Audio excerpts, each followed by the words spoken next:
Okay, I'm here. I don't know why, but my camera quality seems to have been not as crisp, not as nice and crisp as it was previously. I tried taking a photo for my thumbnail, and the last 2 times I did that, it just wasn't as crisp. And I'm not sure why. I'm a little late because I was, not that anyone cares, because I was recording some videos. I was recording some covers of songs, singing some songs. And yeah, so I will get to Valheim.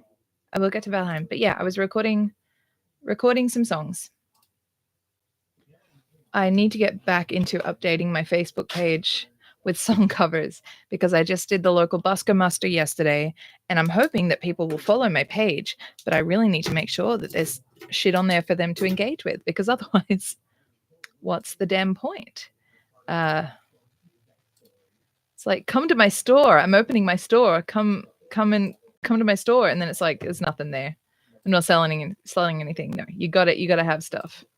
So I've got to get back into recording song covers and sharing them there, and then also getting back into sharing my originals, which I have some where the vocals are recorded, but I need to record the guitar and then I can get them up as well. And my guitar teacher suggested that I just record my CD at home in my house. I was like waiting to find an opportunity where I could like do a proper, a studio album or something. There's one locally that they're like, oh, we're building a wheelchair accessible place that you could use and get this program for like people with disabilities.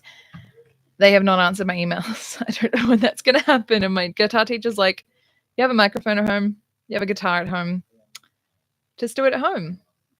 And go to one of those sites where you pay a couple $100 for a couple 100 CDs and take your CDs in a backpack to open mics and sell them there. So that's what I'm going to do because I need something. I need to do something. Okay. Because I only jump on here like once a week now. I play Clanfolk in between because life is really stressful and I really like playing Clanfolk. I always have to refamiliarize myself with where the hell I'm up to in my castle.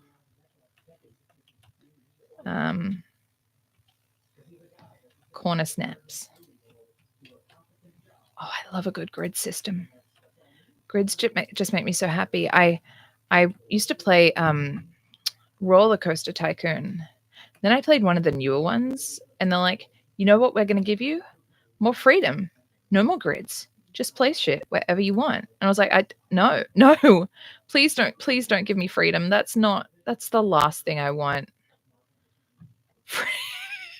Freedom in building is the last thing I want. I am telling you. Please, that whole give me land, lots of land, don't fence me in. No, please fence me in. I feel much more secure when I'm fenced in.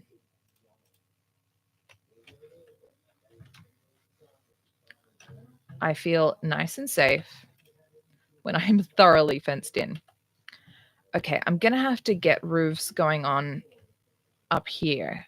I'm just aware that it's going to be a very high roof, which looks nice, but structurally is a little bit of an issue.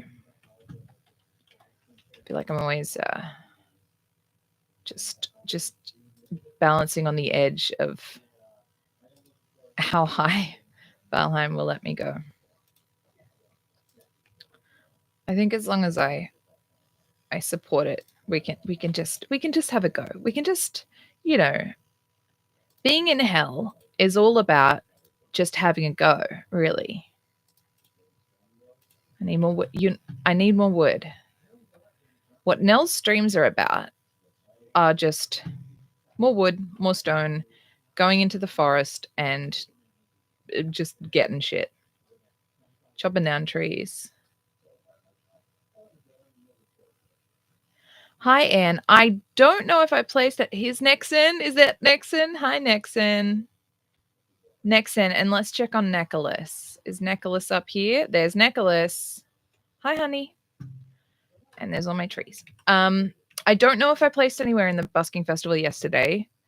I went home without like telling them that, and I even found like my my voting number in my guitar case when I got home, and realized I should probably have told them that I was going home just in case they needed to mark me off or something.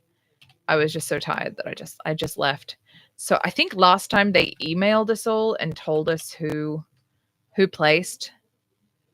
Last year, the girl who won the busking festival was a person who I looked on her social media, and she wasn't a busker at all. She was like a professional performer. I was like, I don't know if that's quite fair. Granted, I haven't busked in quite a while, but still, I'm not performing paid gigs just yet. I'm still on my way up, and I feel like it's meant to be for folks like that. My guitar teacher said he doesn't perform in the busking festival because he's not a busker, and he is a paid performer, and he feels like it's meant to be for people who are kind of like just starting out to get more exposure, not for people who are already like really confident and well known to like just rig it and get out there. But we'll see. I made people smile. People seem to like what I did. I had a song menu. I used my clinical coding folder. So I put my notes back in, but I had a song menu of like all the songs that I had in my music folder that day.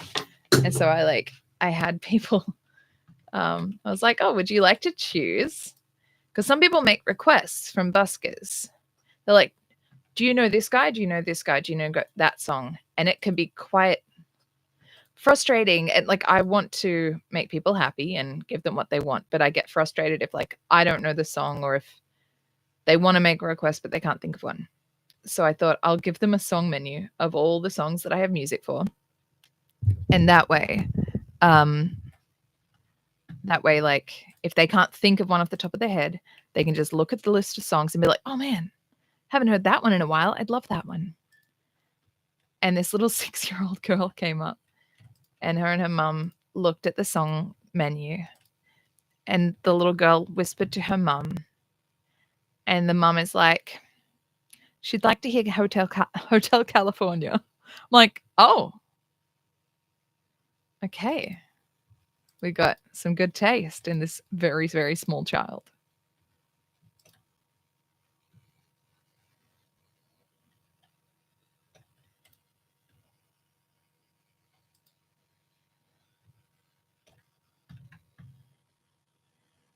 It does mean that I've got like a good folder of songs to play at open mics, because I think it's also good to play songs people know at open mics. I have tried playing original songs at open mics, and because people don't know the songs, they can't really engage. And I like to make sure that people feel included and like we're all having a good time together. So I think that'll be the way to go. I'll go to open mics, play songs everyone knows, and then say I have a CD of original music that you can buy. And I will tell people I'll only charge $10 for the CD. There'll be like, I don't know, nearly 20 songs on there by the time I do it. I'll charge $10. If they want to pay me more than $10, they're welcome to. I'll keep the base price at $10 because I'd like everyone to be able to afford it, especially because a lot of the songs are disability related. A lot of us with disabilities are on pensions. I don't want to like price people who I think really need to hear the music out of being able to hear the music. But if people would like to help me out by contributing more, they are very welcome. I needed carrots. That's what I needed. I need more carrots. And here's some I prepared earlier, which aren't ready. Do I have any carrots ready? I'm so looking forward to when all of this is ready enough. I've got this, but it's not very good stamina food. Oh, that's not bad stamina. Okay, and I can have another mushroom.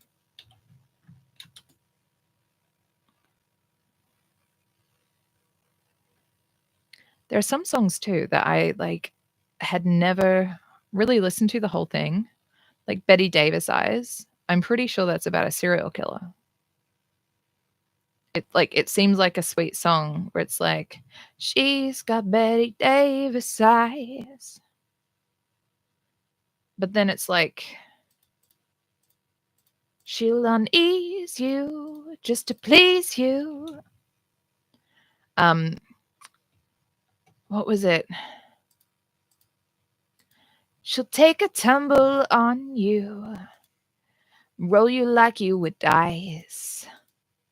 And when you come up blue, she's got Betty Davis eyes. When you come up blue, what the heck? Are you dead?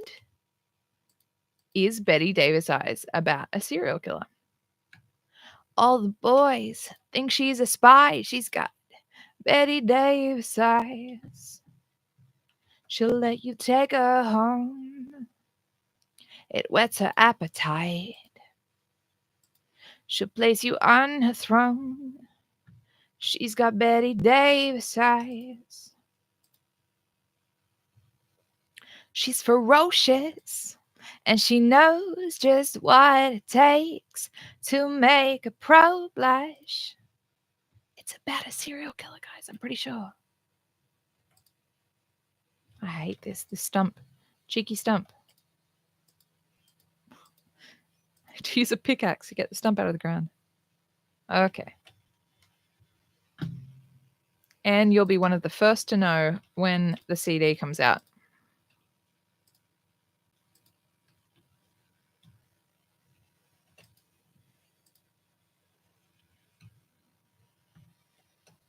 I'm going to call it Under My Roof because it'll be filmed here at my home, under my own roof, in my office.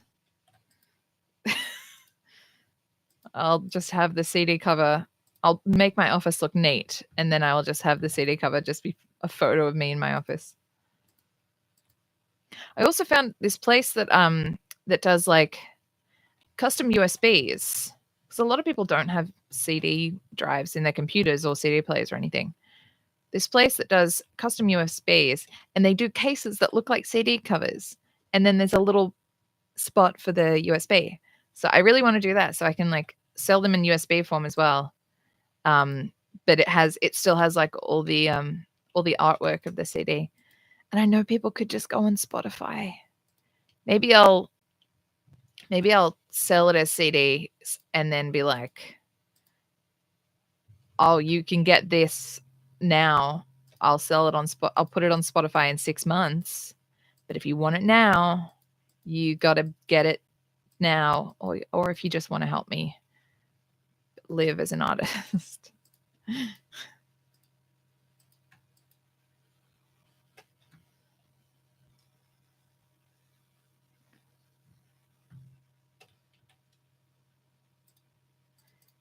Yeah, often when I've busked and or like I've done market work, and I really just need to be like a background, like radio essentially.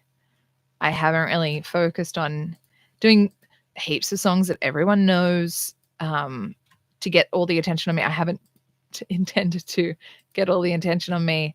With this event, I was like, no, I will. I actually will. I'll try to get all the attention on me, baby. And so I did a lot of songs that everyone knew. And so starting like Respect by Aretha Franklin, starting the opening chords was just, what you want, baby, I got, acorns. That's a lot. What you need. And you see people's faces light up because they're like, oh, I know this. Oh, this is going to be fun. I love that aspect of music. As much as I love singing my own songs, because they're mine and I have a lot of feelings in them, there is something about singing well-known songs where there's nostalgia. The people I'm singing to have a lot of feelings about them, and that's really exciting.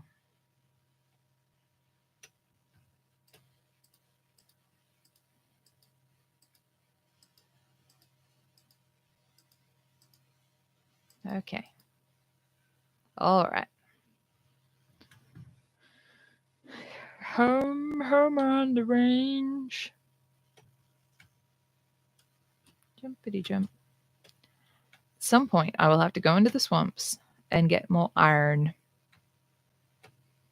And I play on all passive. No one bothers me, but I still got to deal with those yuck guys. Although once I get a good kitchen, I can make sausages out of their entrails, which kind of makes real life sausages a little bit more gross because you imagine those guys. Like, thank goodness my sausages aren't made out of that. But are they?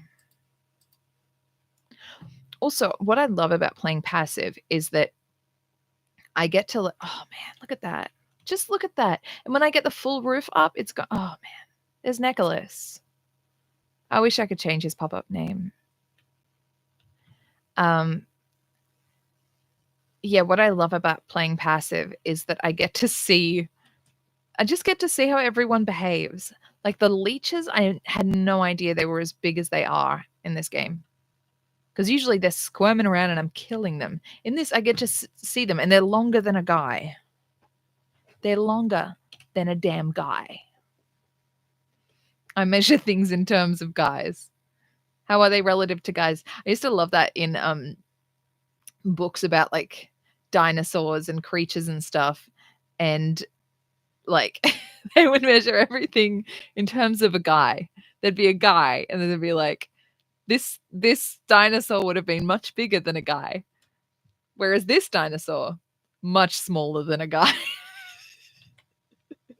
I love the idea of just yeah, but you know, compared to a guy, how big was it?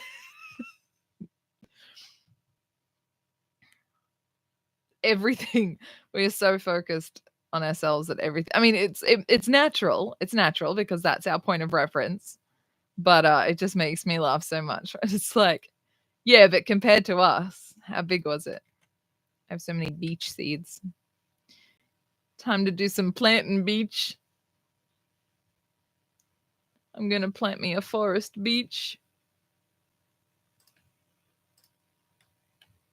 Because I'm always gonna need more wood. More honey. Time for some honey, honey.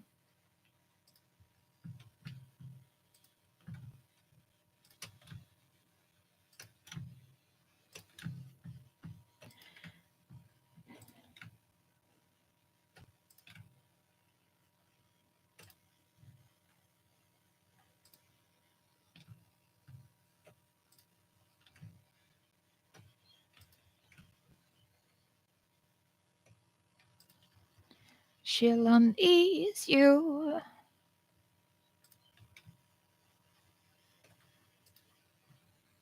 Da, da, da, da. All the better just to please you. She's precocious, and she knows just what it takes to make a pro blush. She's got Greta Garbo's standoff size. She's got Betty Davis eyes. There was some movie that Gwyneth Paltrow was in, and she sang that at karaoke. One thing that's very frustrating about autism is that I remember that. I remember that. Why? Don't know. Are there plenty of useful things that I do not remember? Absolutely. Abso-friggin-lutely. But I do remember that Gwyneth Paltrow sang Betty Davis Eyes in karaoke in a scene with a movie that I think was about her and her father. Absolutely useless. But my brain is like, better hold on to that. That's really important. That is vital. We really got to keep that one. Put that one in the bank.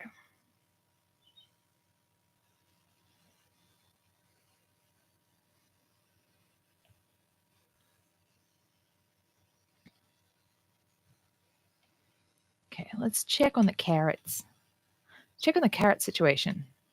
How's my carrot situation? No, okay. All right, fine. I will just sit here eating mushrooms and honey then. That's the thing. I'm so distracted. Where's my cart? It's happened again, people. The cart. The cart is just forgotten. It's not important. It just has all my stuff in it. Okay. Let's see what we can do about a roof.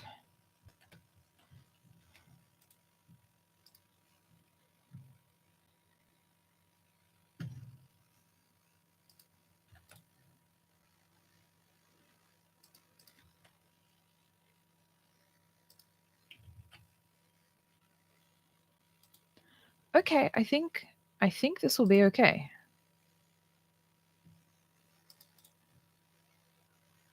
Yeah?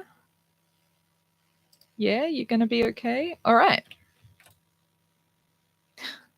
Just if it depends on sticking out far enough. If it lets me do that.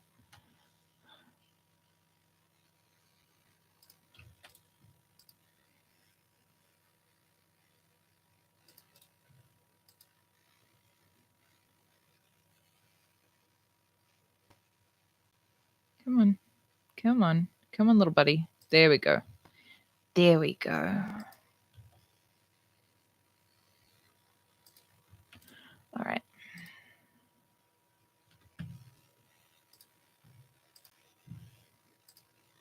All right.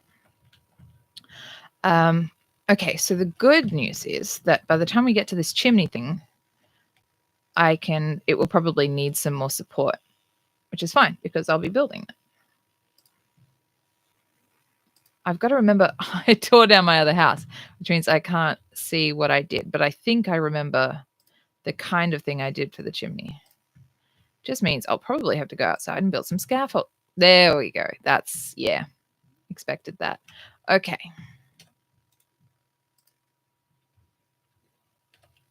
Oop, careful.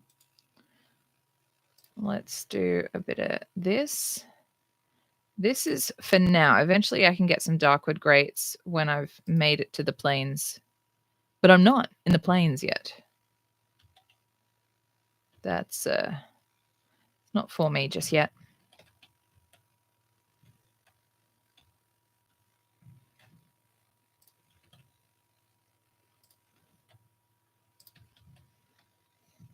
I do think with Valheim, though, you can do some really beautiful things with the most basic of building pieces. You can still make something real cute. To make something real cute and cozy. Look at that. Cute and cozy. Okay.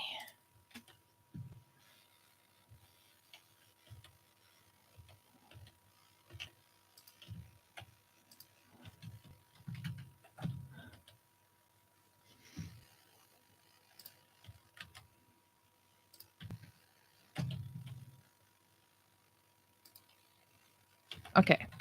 Let's find where I put my cart so I can get the rest of the wood. Hi, Nixon. Don't mind me. There we go. Right where I forgot I put. Okay, mister. I think I've marked on my map where there are some good boars, but the thing is, it's so difficult to get them and bring them back because you've got to like build a 3-mile long fence hallway. It's just, it's just a big deal. Boars are a big deal. I'm carrying too much. I will fix this. I see it. I do see it. I see it. I've just closed myself out of my own house. Okay. So many things that need neatening, but I want to mainly organize the main structural stuff, and then I'll go around and neaten everything. I've just got things to do.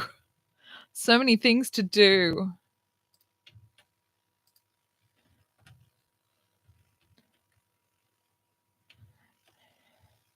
Okay.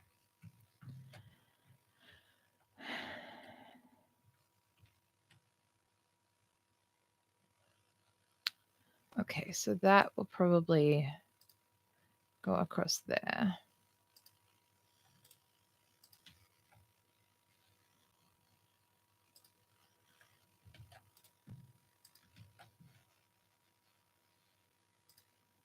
All right.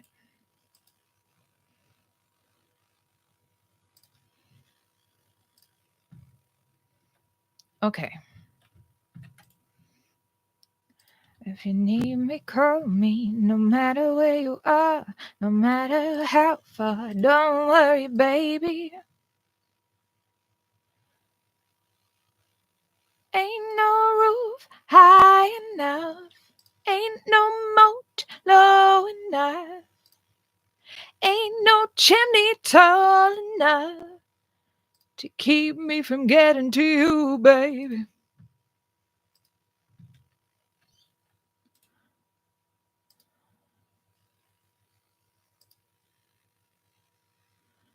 Okay. Oh, no. Okay. So this is where we get tricky. This is where we get tricky. Because this needs to go uppity up. I think what I did.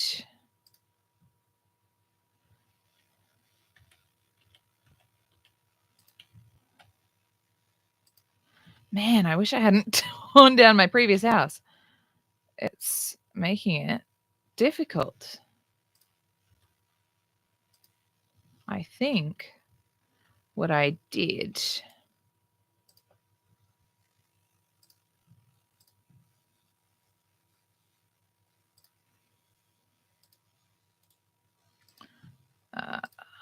Was a little something like this.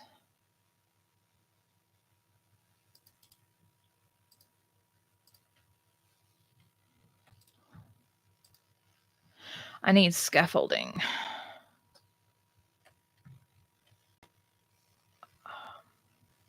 So I'm gonna get smoked out of this bitch. Okay. Yeah, I'm gonna.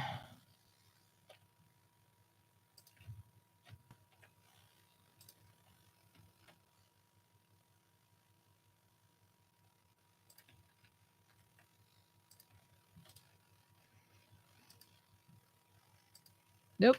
Nope.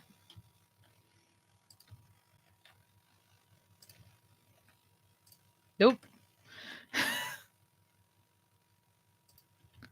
Okay.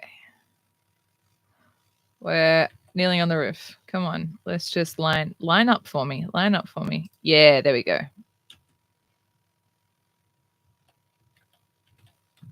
Nope. Okay. All right. It's okay. I just fell through a hole in the roof. It happens to the best of us. Yeah, okay. I did not see that. Okay.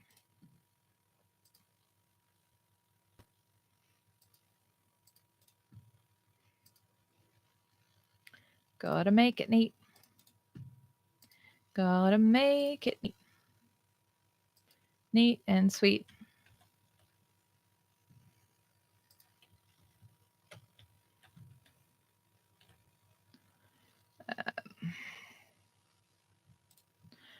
Okay, if I don't know if that. Wait, no. I didn't do it like that. I did it.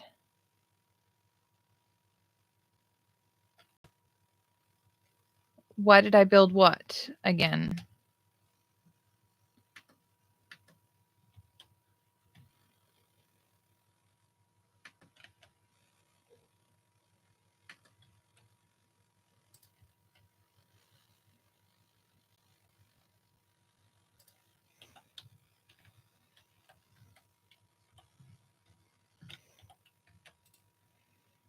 I think I'm remembering it now.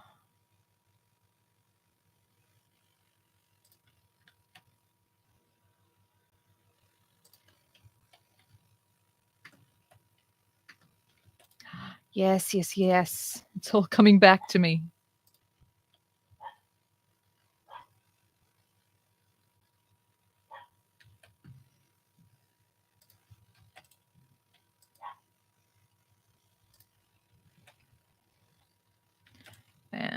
I will just need a little bit of scaffolding up here.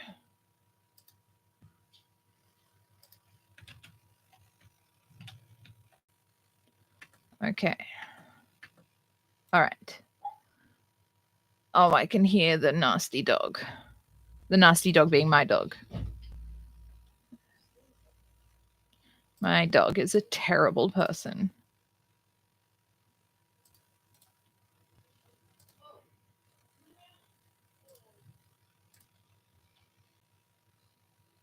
There we go. That's it. Ah, yes.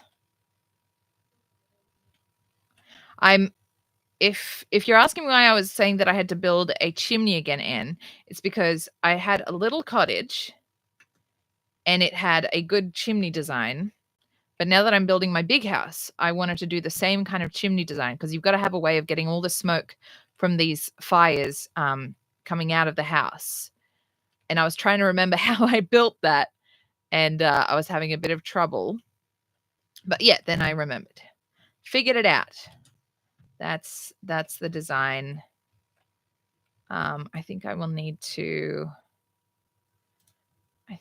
to get over there. There we go. Okay. All right. So yeah, those.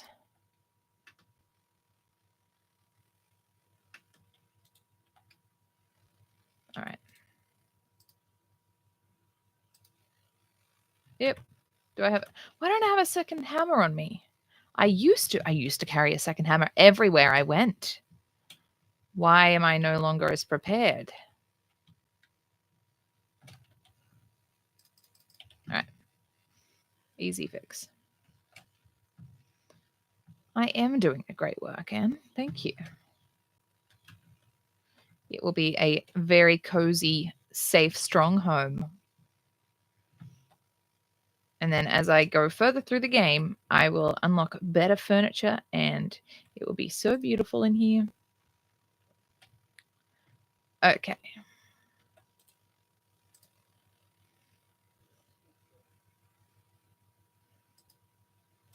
Oh, you know what? I should be using that thing. That's right.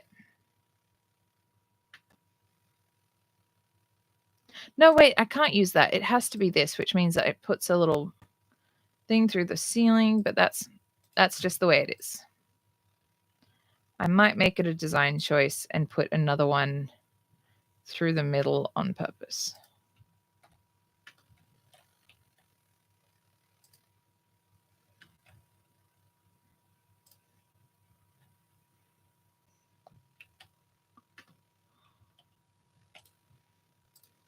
Yeah, if I do that, then it's a design choice.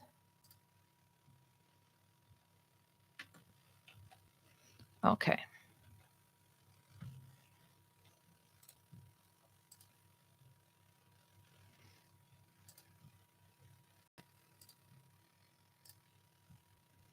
Okay.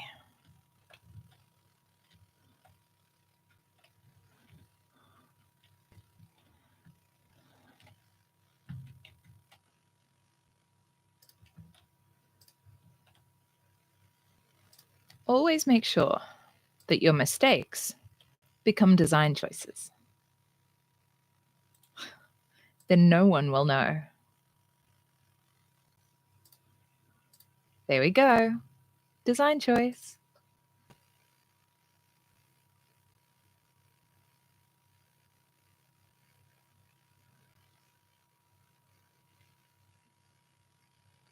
Hello, Ronoob. It's been a while. Well, I'm just playing because it gives me something to do. If you want to chat about something other than video games, please go ahead. Otherwise, I talk about castle building or I sing silly songs. I'm just going to pop out the chat so that I can see it better.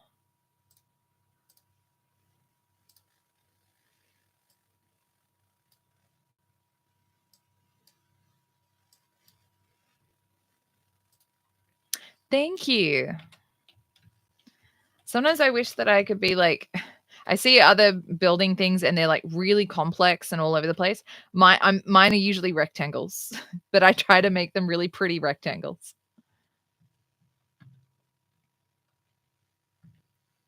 All right. Yeah, it's usually rectangles and symmetry.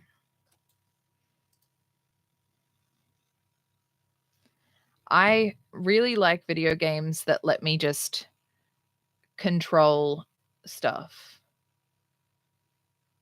Oh, thank you. Thank you. Yeah, that Great Divide song. I wrote it when I participated in like an Eisteddfod, a singing competition, and I told them that I'm in a wheelchair and I would need access to the stage, and they were like, "Yeah, we can get a chairlift." When I arrived on the day, they didn't have the chairlift, and they're like, "Sorry, there was some miscommunication. We didn't fully understand that you were going to be here, blah blah blah." So everyone else was on the stage, and I ended up performing parked in front of the stage. And the sound guy was even like, "Oh, it's going to be a lot of work to bring a speaker down. Do you really need that?" And I'm like, "Yes, I really need that. Otherwise, I can't hear myself. It's a singing competition." And so yeah, I ended up writing that song about it, about the whole experience. And the next year for the competition, they had us on a different stage where it's like all flat in a different studio. And I sang that song. And I think I won that category. Of yeah, like they've always had a category of pop song by an Australian composer. And I competed with my original song. And after that, they started saying, "Pop song by an Australian composer. We really encourage original local singer songwriters to write their own to bring their own compositions." I'm like, "Yeah, bitch, you better believe I'm bringing my own shit." I think it's a song too that like a lot of people can relate to. It's like the divide is basically, and it can be so many things.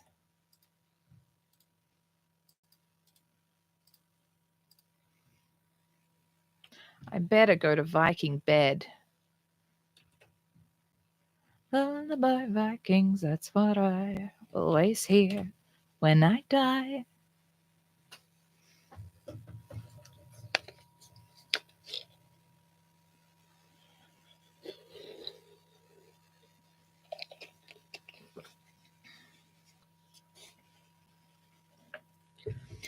Yeah, it was really frustrating because I try to do like, it's difficult to live in a world where I can't just turn up to an event. Everyone else turns up to an event and you can trust that you can get everywhere you need to go. There'll probably be a toilet for you. There'll probably be parking for you. That like, so like for a lot of people, it's very normal to understand that like you'll have access. I know that that's not my reality, so I really do try to make things as accessible for myself as possible. I try to prep the way kind of thing. And so to do that and then to still have it fall short. But it ended up making a lot of changes because after that, like I wrote letters to the council board and to the arts council and everything. I ended up going to the papers, and they had already been working on buying their own chairlifts, so they didn't have to hire one from the city every time. That that experience like really got to hurry on to their whole process. And so within a couple of months after that experience, they have their own chairlift, and they invited me personally to try it out once it arrived, to get the seal of approval. And yeah, like, and now when I say to people like, "Oh, I had this experience," they're like, "Oh, that was you in the paper." I'm like, "Yeah, yeah." It's sometimes you do have to make changes and make sure things happen, if it's not already there.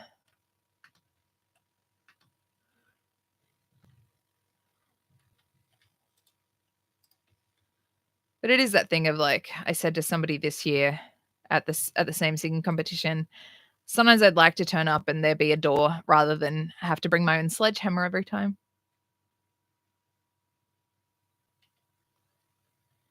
Yeah, it's I spoke to one of our independent politicians, and he remembered that like article and everything, and he said one of his focuses is that it shouldn't have to be like, as much as it was admirable that I went ahead and did that, it shouldn't be up to just the constituents to have to write to the paper and make those changes. One of his big pushes was to like improve access in the local area to make sure that like that stuff is there. But even like some people were telling me, oh, you should be on the access committee at council. I was like, yeah, that's really good. And so I contacted council and I'm like, hi, people have told me I should be on the access committee so that I can help make good changes. And they're like, oh, yeah, we don't have that anymore. I'm like, oh, that explains a lot. That explains so much that our council doesn't have like an accessibility committee that people with disabilities can join and have been put into to make sure that our community and you know that new builds and new roads and all of that are accessible. Like that's not a oh boy, that's not a good thing.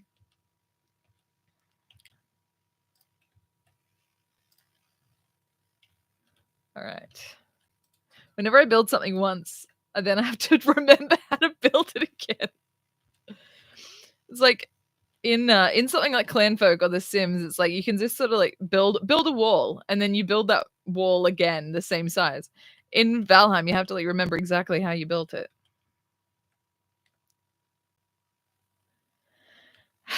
Yeah, like our local council is pretty shit. Like it's our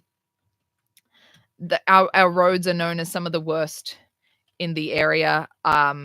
They just don't you know, if there are things where they can cut things out and not listen to people, then they will. And it was funny because there was like when I contacted the council, because the theater was a council run building, and I'm like, hi, I just wanted to contact you and say that this council run building doesn't comply with disability discrimination laws. The council came back and they're like, actually, there's this bit in the discrimination laws that says we don't actually have to allow you on the stage. And I'm like, really? You want to flex this? And he's like, also, we have this many buildings in our constituency.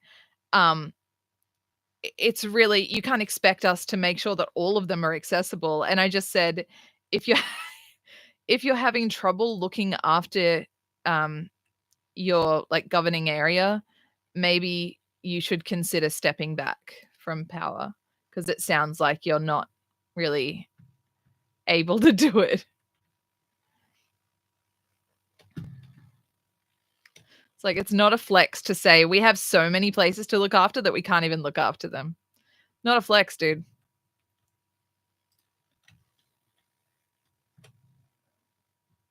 And I was on a like a little feedback committee about Transport New South Wales, and I was saying about how the transport here and the like roads and pathways and stuff here is just awful.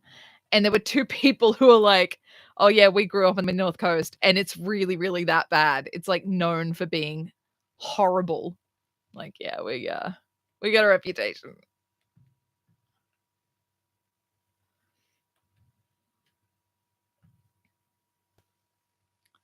Okay. Let's do this business. Except we need more wood. That story of my little Viking life. All right. Let's sharpen the axe and go to the woods for wood.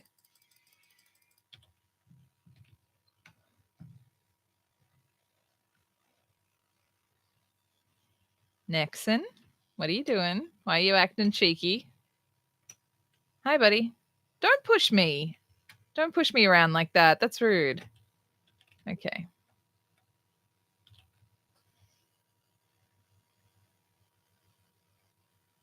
Well, it's an early access game, but it's like once you get the game, it's you get the whole game, and then you basically have to work through the game to get more features. So it's like the features are locked by you doing the work. But it's not like you don't have to pay for extra expansion packs or anything. It's all of the new things are free updates, And the devs are really cool. They'll do an update, and if things aren't working right, they will work to fix it. And I play it on passive mode. Like, my partner has a save where I look after his farm to grow food and do building stuff so that he can go out and like fight enemies.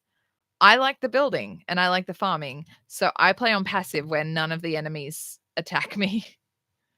So I can just go through and like, yeah, just get all the resources, but not have anything fight me. Yeah, it was really nice because I saw him play it. And, oh crap! I saw him play it, and he would like have a hard time, and then he said, "Do you want to help me play Valheim?" And I'm like, "I don't. Oh, honey, I don't think I would be very helpful. I'm not quick with fighting enemies." And he's like, "No, I actually want you to look after the farm because I need all this food so that I can have the strength to fight enemies, but I don't have the time to like grow it all." So I basically became like a little Viking wife, a little Viking farm wife. And like, so I have another character. This one I started for this world, but Brynja in his game, he would give me a lot of tools and stuff so that I didn't have to go through all the work to get them. This character, I want to do everything on my own, even though I am playing it on passive. But yeah, Brynja like built a beautiful country home. There was just a little cottage there, and I turned it into like this big country manor house, and do farming, do repairs if I need to. Sometimes I'll take care of like some small enemies, but it's really nice. Or like we'll go somewhere and he'll clear out the enemies, and then I go in and pick up the resources behind him. It's a good system. But yeah, I was like, I wanna play a game where I can build my own places and do everything without the fear of enemies. So that's good to have it on entirely passive mode. Like, I think there's this guy in the woods. He would usually attack me, but he's gonna just leave me alone. He wouldn't dare. Yeah. We'll do a lot of that stuff in games. Like when we were first together, like we were long distance for a couple of months before he moved in, and we'd play Sea of Thieves, which is like a pirate game, and we would sail, and so we would do things where it's like he would fight some of the enemies while I'd go around collecting the treasure because I get very frightened of fighting and I'm not very good at it. So yeah, he'd take out the worst of enemies and then I'd come in and clean up. And it means that I still get to play games that I would never be able to play on my own, which is really nice.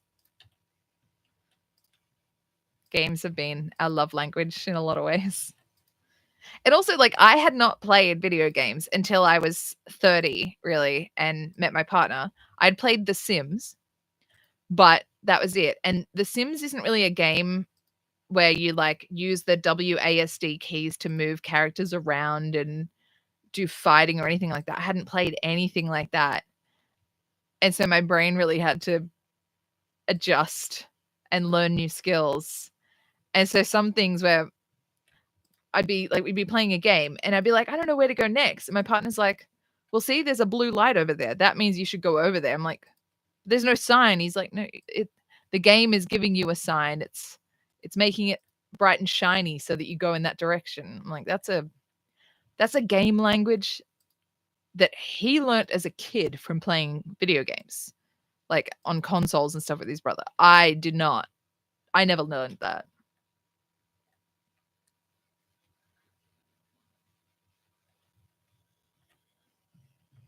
Yeah, that's the thing. It's like it's very much a language that you either learn when you're young and keep using actively, or you just get completely like out of touch with it. And I was not like, it's so weird too because my partner and I run a Warhammer gaming group, and I was saying to one of the kids there, he's like 15 or 16. I said, "Oh yeah, I was live streaming Valheim," and he's like, That's so cool. I'm like, I can't believe I'm cool because I'm playing I'm playing a game that this teenager knows. I never thought that that would be my life. Never thought that I would like play games like that.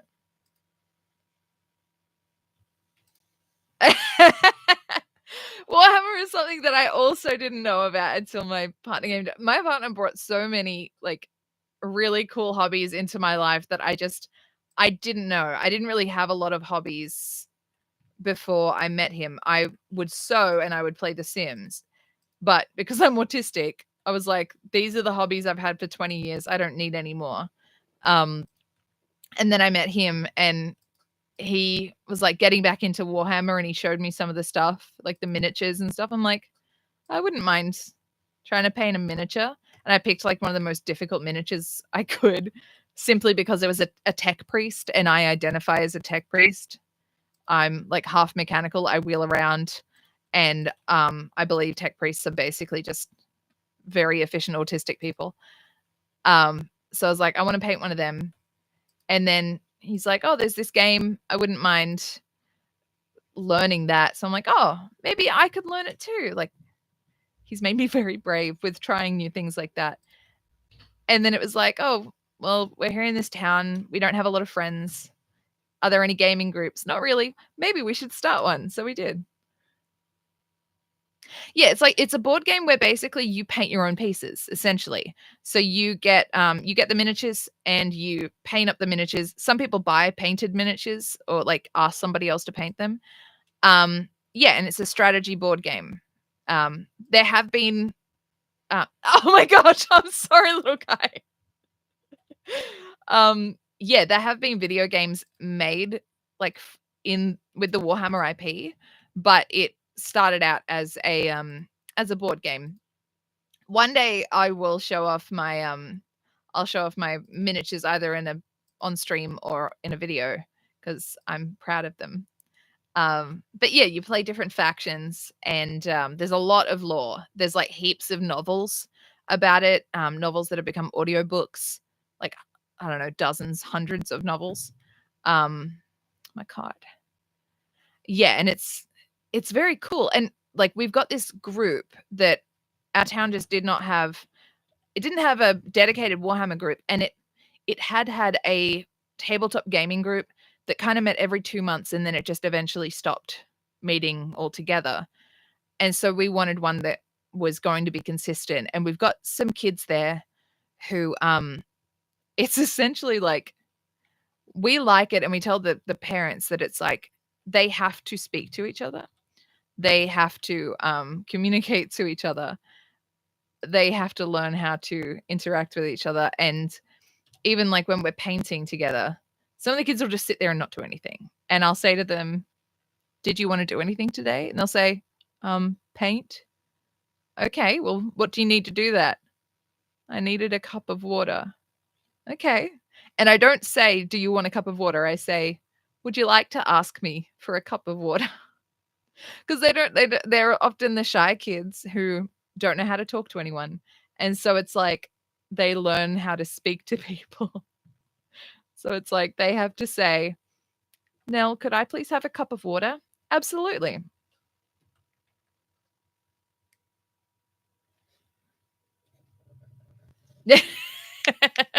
Oh boy, if you just learned about fan fiction. Oh boy.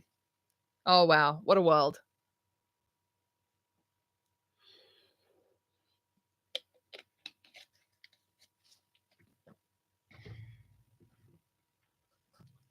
Yeah, it's like yeah. Never feel any pressure to catch up to what's popular. Nah, never. One thing though, like with my partner and I, when we start the group, some people will ask us like, "Oh, do I need to know about Warhammer to join the group?" And I literally say like, I helped start the group and um like I'm one of the founders of the group and I had only been into Warhammer for a few months when when I helped found the group. So no, you do not need to know everything about Warhammer. Something going on with these chimneys where one is too big. What's going on? Okay. That one needs to be not as wide. I think I did it because I needed the bed to be undercover, but the bed can be undercover now. It's fine. There. All right.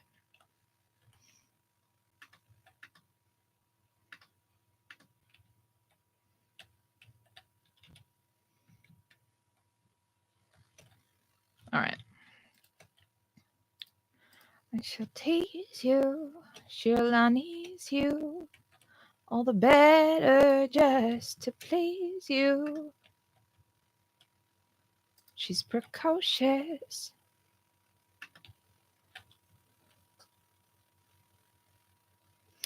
Uh because I don't do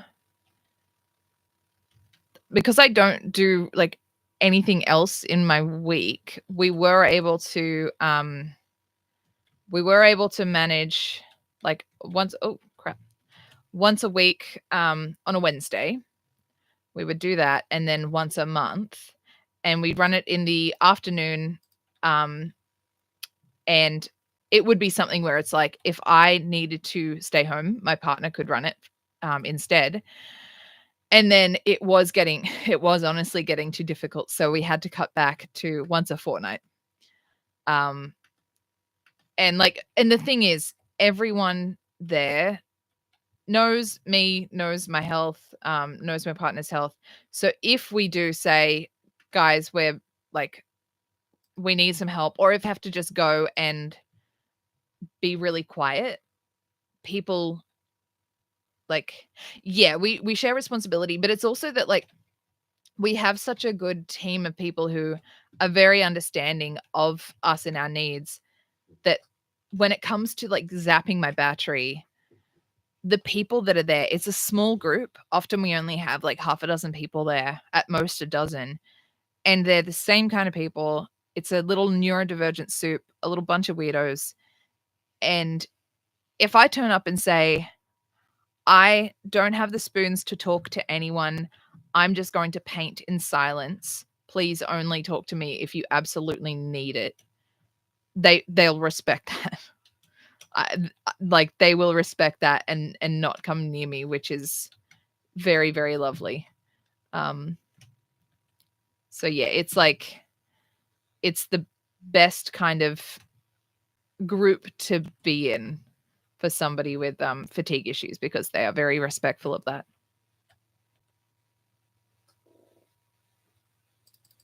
Yeah, it's also good because it's like because we're a bit of a neurospicy soup.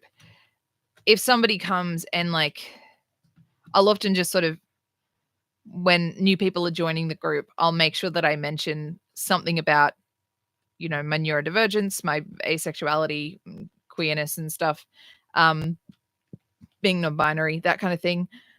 And you'll find that like a lot of people seem to breathe a sigh of relief of like, oh, it's not a group of normies. It's not only not a group of normies, it's not even a group of like what you'd typically expect for Warhammer people. We've had people who are happier to bring their kids to our group because it's not a typical Warhammer group. We're not competitive. We don't care if you know about the game. We don't care if you're good at the game. If you bring off-brand miniatures because you saw them online and you like them better than the on-brand ones, who cares? If you like them, we'll play with them, as long as there's enough to make up your team. If you want to bring a game other than Warhammer because you like it, go ahead. If you've never played the game and you win, or if you've never played the game and you make some mistakes, we're fine. So we're a little bit different for a Warhammer group.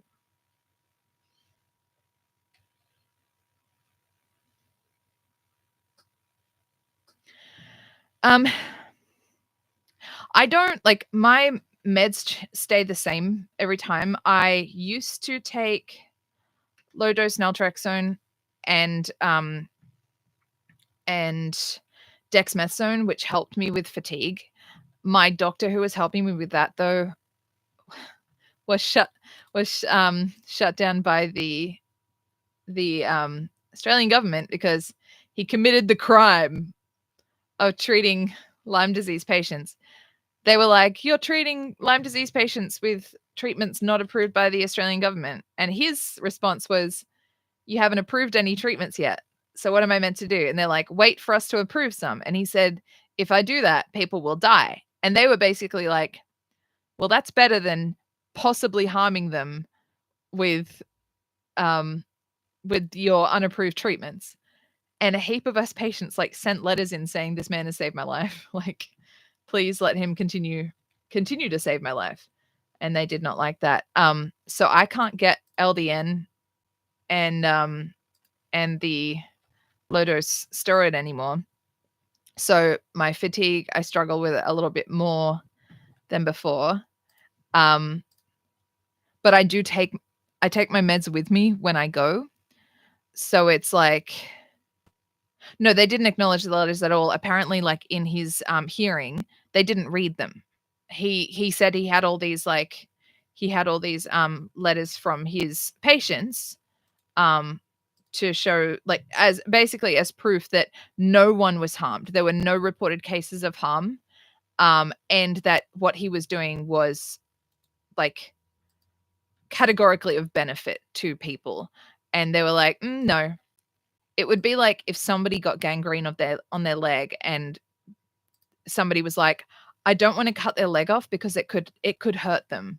And you're like, if you don't, they will die. But in this case, what he was doing wasn't even as harsh as cutting somebody's leg off. It was just it was really harmful. And so yeah, like, because we're out close to dinner time, I bring my meds with me so that while we're out, I get a top up of my pain meds, my antispasmodics, some like my anti-inflammatories like fish oil and liver supplements and some B12 and stuff. So I'm like, I kind of just like get a dose on the go so that I can keep going. Like while we're out. So that's, yeah. I'd go home. Yeah. I'd just go home. We've got some other adults there who we know have working with children's checks. So if there've been times when, like, I think there have been times when I have just not been good. And so it's just been like somebody else has to hold the fort for half an hour because my partner has to take me home. But yeah. For me, like, pain-wise and stuff, and even fatigue-wise, I'm well managed most of the time, I think because I'm sitting down.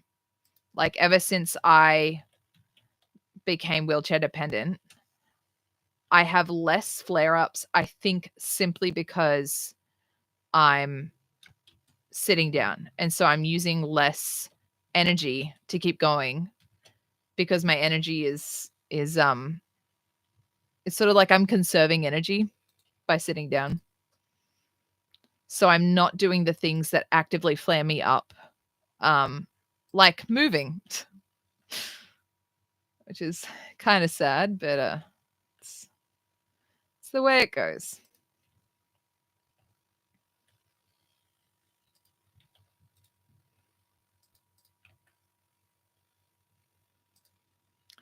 But next year we are thinking that we'll probably cut back to just the monthly groups because I'm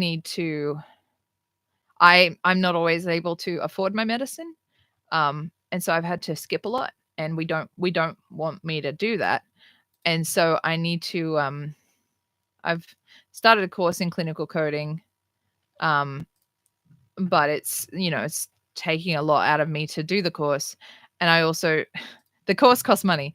And so we're thinking I really need to take on more music work to pay for the course and everything, which is just going to be more time and effort. So yeah. it's yeah, there are some times when it's just like my partner is like packing my meds, and because I'm on 90 pills a day now, and sometimes he's packing meds and he's like, oh, we don't have this or we don't have that, and I'm like, I I know, like, it's not that I forgot to buy that one. I know that I don't have that one. I literally just can't afford that right now.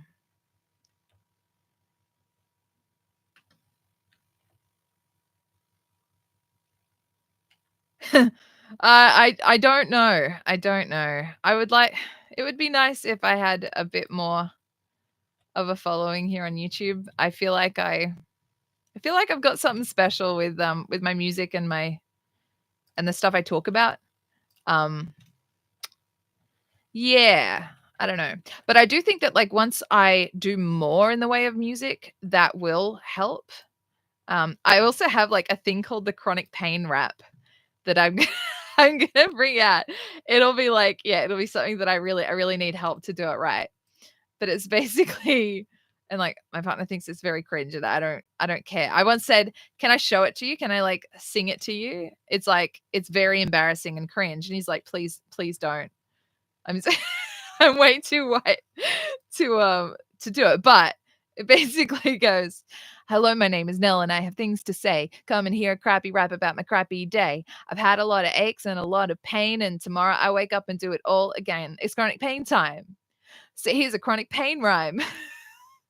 I may not be hip, but my hips sure are aching. Every move I make feels like my insides are breaking. My spine not so bad, it might as well just be torn out. I am only in my 30s and my body is worn out. It's chronic pain. It's the chronic pain rap because chronic pain is crap. Yeah. You search all your life for the right diagnosis, trying to prove to everybody that it's not some psychosis. But don't worry, it's fine because the doctor said it's there's nothing wrong with you. It's all in your head. It's fun. It's a fun one. One day I will do it right, and I'll upload that, and I think that will go down a treat because it's very silly, but painfully true. Yeah, I feel like I should do like more videos, just more chatty videos about living with chronic pain and chronic illness, and just like the battle of like I I'm literally like I had to go into Centrelink and say to her, "Hi, I'm disabled. I you guys have done an assessment and said I'm not really that capable of working, but because your pension isn't enough for me to survive, I'm now needing to get a job. Can you guys at least help me pay for the course so that I don't need to skip more medicine to pay for the course?" And they're like, "Oh, I'm sorry. The course isn't at an actual TAFE, so we can't help you." I'm like, "Well, I can't go to TAFE because I'm too unwell. I'm doing a course that lets me get a job where I can work from home. I can't like, can we do we realize how crazy this is?" It was just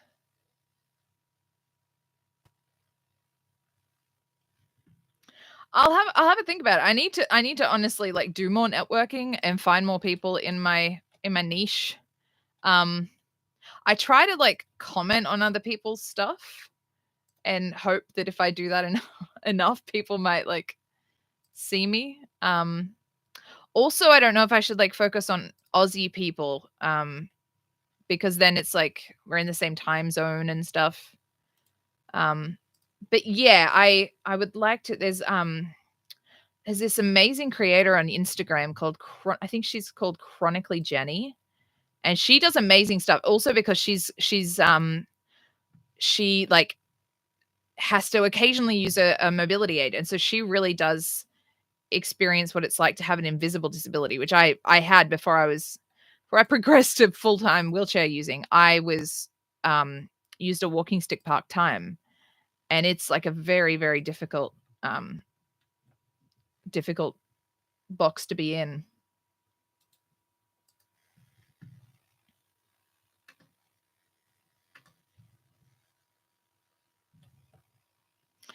A friend of mine and I wrote a song about autism, and when I did that, I tagged a heap I actually messaged a heap of autistic creators and was like, "Hi, would you consider checking this out?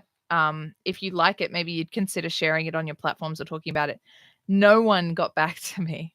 So I was like, maybe I don't know if that's the way to do it. I don't know. I don't know how to network.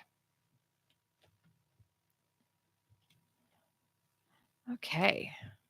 I think that's our main exterior done. I need to repair all the stuff that's gone old. Oh, my little Viking is hungry. Yeah, it was frustrating. I was like, I contacted so many people, and was just hopeful that somebody would somebody would be interested. And yeah, no one. I contacted probably about 7 or 8 people. And so yeah, I was like, I don't know how else to do it. It's like you've got to be somebody before people will respond, but to become somebody, you've got to reach out.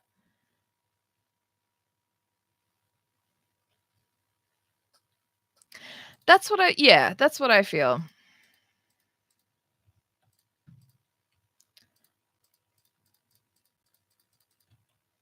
I've got one that I'm working on the video for at the moment called You're Okay. And it's like a lot of my music, it's very much I wrote it from a place of like being in my illness and disability and stuff, but it's absolutely relatable if you're not in that. Um and it's I think it's something that I think a lot of people in the community would relate to. And it's also for people for people who love somebody with illness, which is for me, it was also about loving people who are going through health issues. And it's you're okay, even though things are not fine. I'm okay because your hand's holding mine. We're okay because we're in this together, in this together.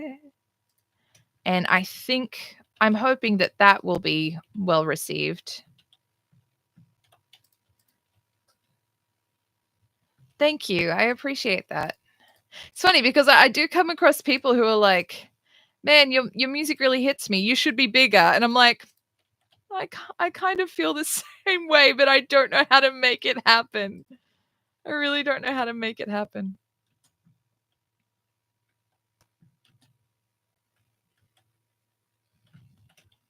And the thing is, like I was saying at the start of the stream that I have plans to make a CD. Basically just I've been waiting on these people to get back to me who said they were going to help me record one properly.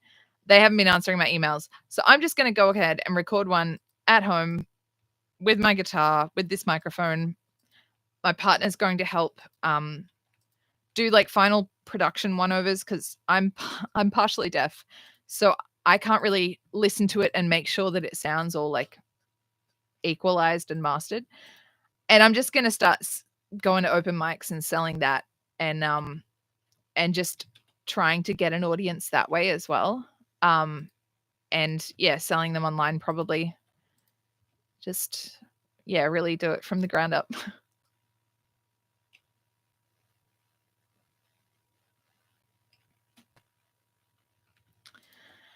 That honestly might be it because it's also like being a chronically ill content creator and artist. It's like I don't have the energy to do this. I don't have the energy to do all the chasing up. But I need to because if what I'm doing is going to become like sort of a self-funding thing, I need to do all of that. Yeah, like, well, I've done busking and I've done market work where I'm expected to play for like 2 or 4 hours at a time. Open mics, you turn up, you hang around, and you might play 20 minutes. 20 minutes compared to playing for 4 hours at a time. it's like it's not too bad, relatively speaking.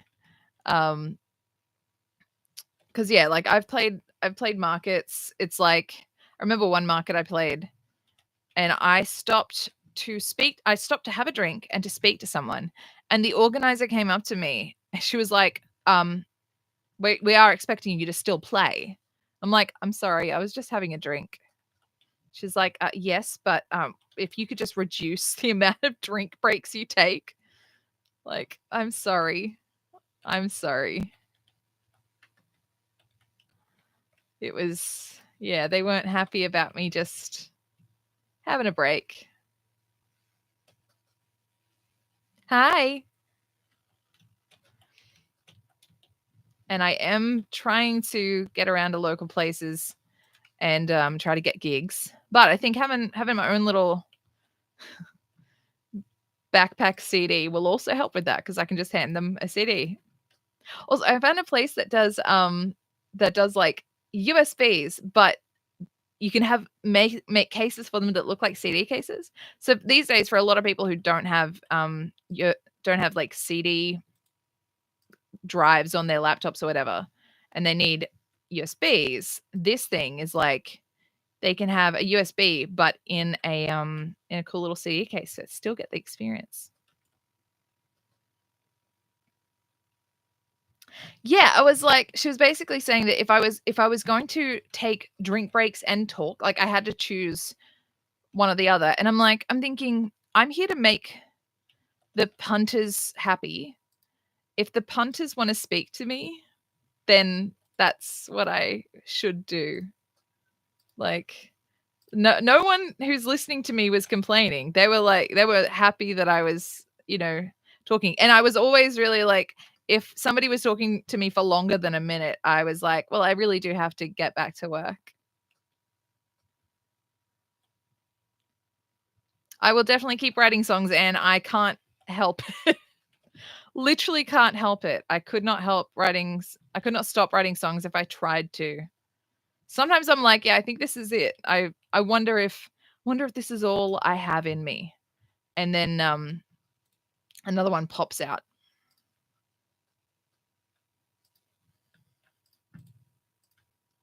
It's like I recently wrote one called The Quiet, and I keep thinking like, oh yeah, I think that one's the best one I've written so far.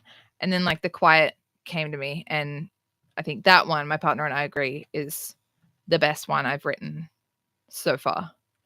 And funnily enough, it's about my experience of going deaf. It's pretty close to it. I think like, yeah, it's Don't Ask is basically finished. Don't Ask is basically finished. It's just on a few like different pages of notes. I will sit down probably this week and get it done.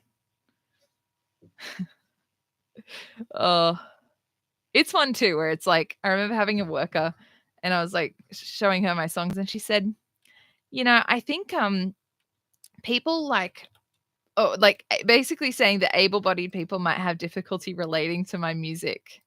And I'm like, that's okay. It was like a song about how like some support organizations weren't treating me well, and she's like, that could be alienating to some people without disabilities, and people might not relate to it. I'm like, that's okay. If the people I'm writing for can relate to it, that's my main point. And with Don't Ask, it's like, if people feel insulted by that song, that's more about them than me. If you hear a song with somebody saying, I feel really hurt and offended when people ask me why I'm in a wheelchair without caring about me as a human being. Somebody hears a song like that and is like, I take offense to that. It's like, I think you've got to have a look inside yourself, sir or madam. That's not a me thing, I think.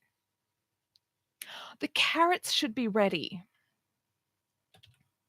And I really need to get more iron, because I'm realizing all of these chests, I really should replace them with chests that hold more.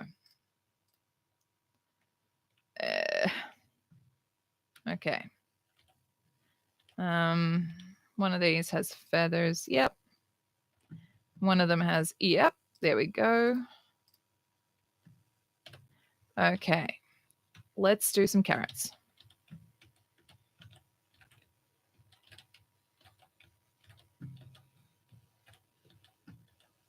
Come on.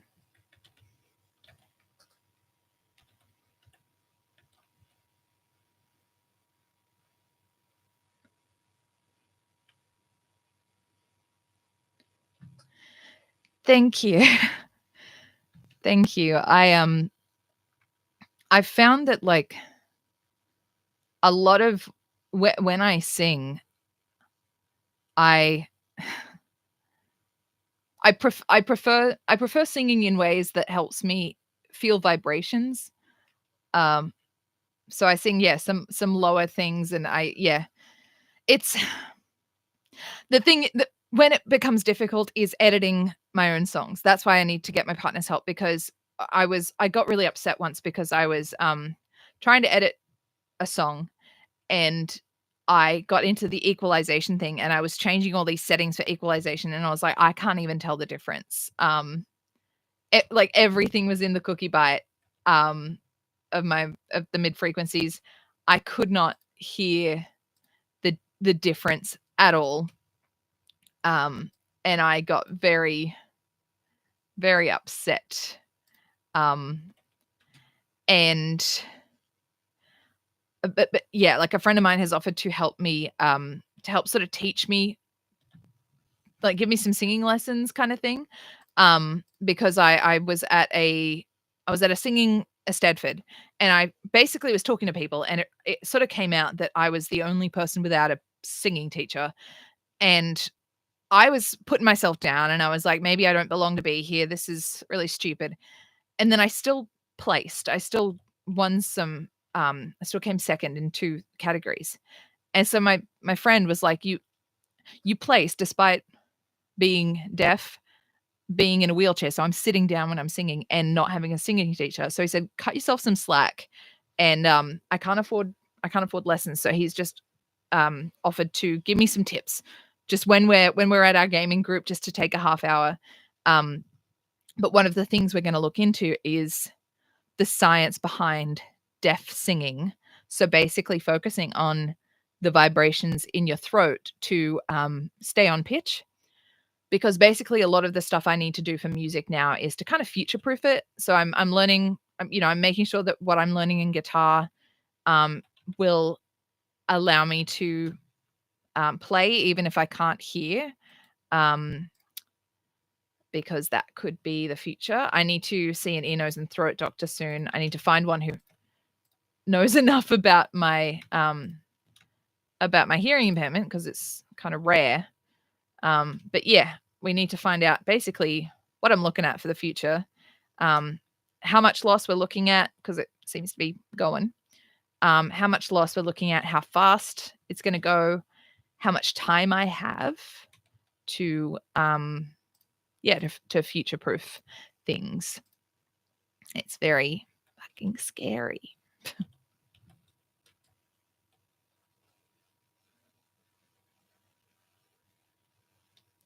Yeah, I'm not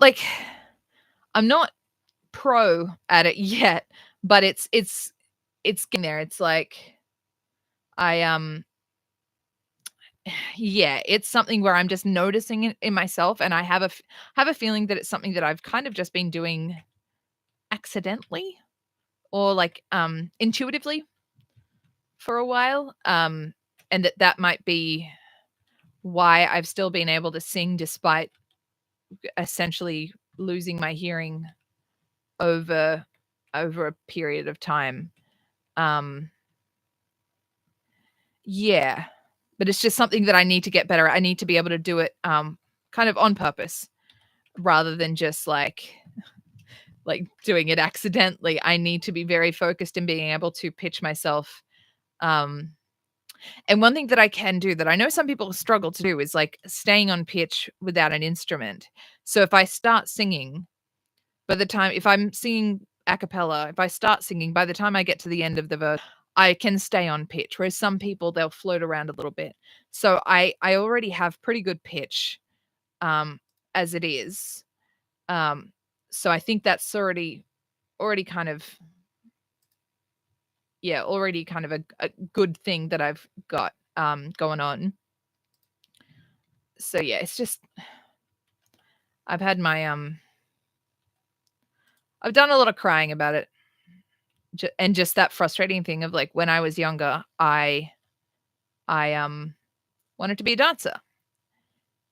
And by the time I started taking dancing lessons when I was, like, 16, fibromyalgia had really done a number of my muscles and basically seized me up in a lot of ways. But I got into salsa dancing as, like, a late teenager, really got into that. I was pretty damn good.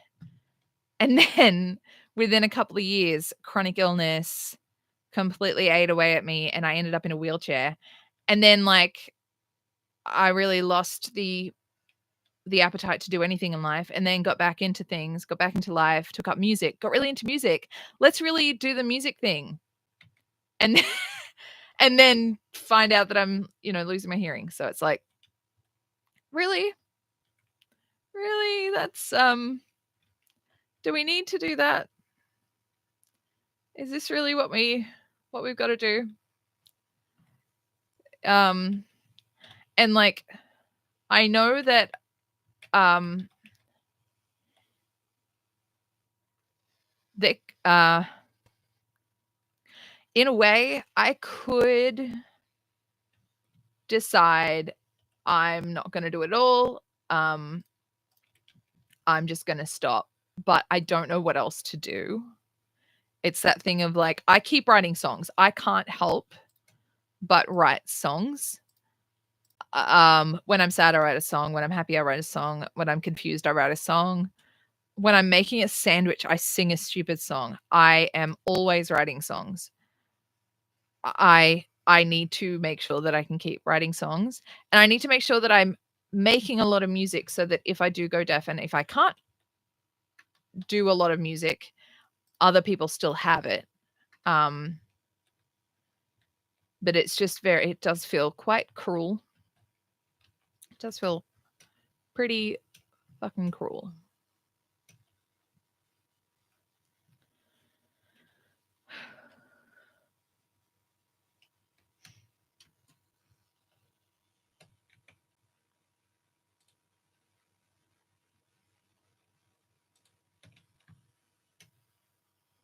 Oh gosh.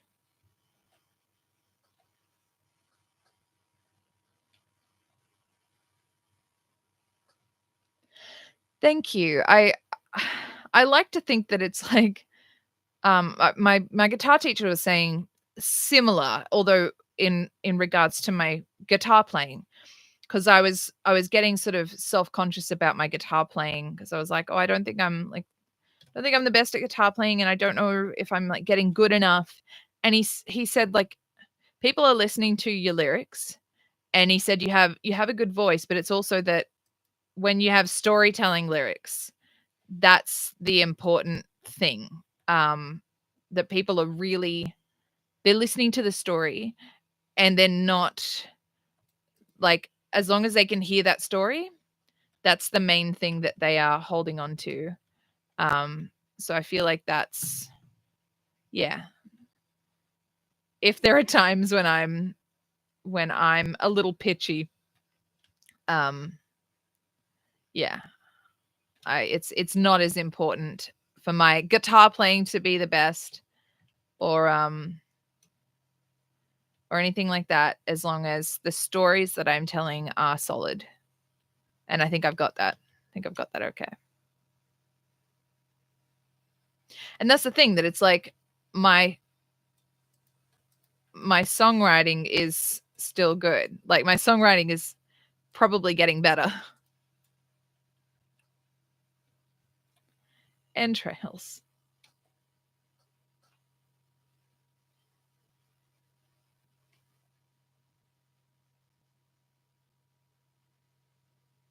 Well, what I'd really like to have as well is oh crap. What I'd like to do essentially as merch is, oh, I need a swamp key, is like sell a chord book. So basically, if I was doing a gig, you can buy a CD, and then you can also buy a book that has all the chords, as well as like chords on one page, as well as like a page sort of detailing how I was feeling when I wrote it. Not necessarily exactly what it means, because I feel like that is definitely a personal thing, but sort of the story of how I got there. I think that would be cool, because it also means that like I want people to share my music. At Aristedford, where there's the bit, I need to find my key. At Aristedford, where there's the bit where you can perform a song by an Australian composer. I would really like it if somebody else, some other person with a disability, at another Eisteddfod, at another singing competition, at a talent show, sang The Great Divide or Pretty Disabled or something like that. If another person with deafness sang The Quiet, like, not to toot my own horn, but part of why I'm putting stuff out there is to give people with disabilities the songs that we don't really get. And so I would really like to make like a chord book, so that people can also sing along and have that as an option.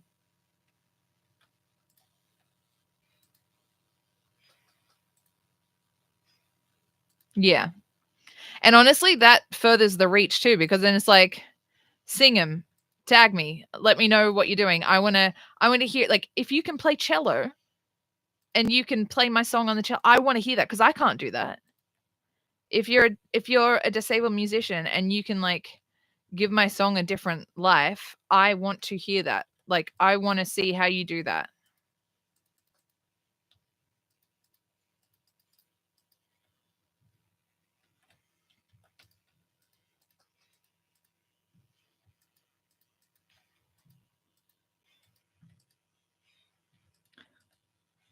When we've played in Maul's save, he goes ahead and kills the enemies, and then I go into the mines and get all this stuff. But when I'm by myself, I make sure that no one gets me.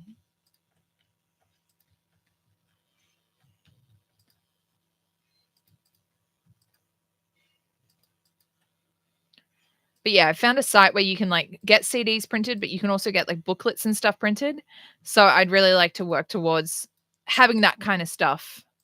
And when my support worker was like, "Oh, if you got to the point of having merch, what would you do?" And I said, would want like disabled specific merch.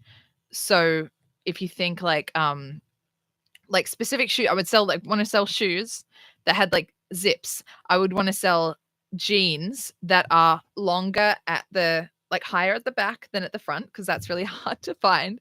I want to sell shirts that are longer at the back than at the front, because that can also be hard. Like all merch shirts, well, not all of them, but some of the merch shirts, there would always be versions in every size that would be longer at the back than at the front, so that if people are in wheelchairs, there are shirts that are comfortable for them. Also like pieces of merch that are for like walking frames, because I used to have a walking frame and it was really hard sometimes to get like covers and bags and stuff for your walking frame that suited you, or maybe like tags for walking sticks and stuff like that. Really show people in the disability community that it's like, I want things that you can use, and I want things that show you I know I know I know what you like and I know what you need. And that I live your life. Yeah. Also to have a suggestion box. What kind of merch would you like? So if somebody is like, I want a cool pill box. I'll be like, dude, I'll work on it.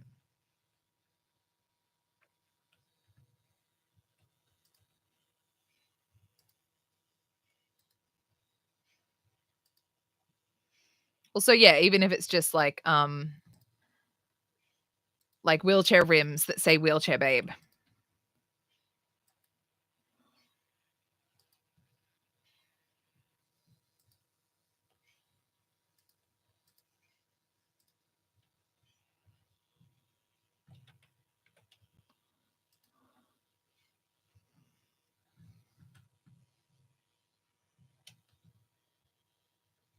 It's so dark in here.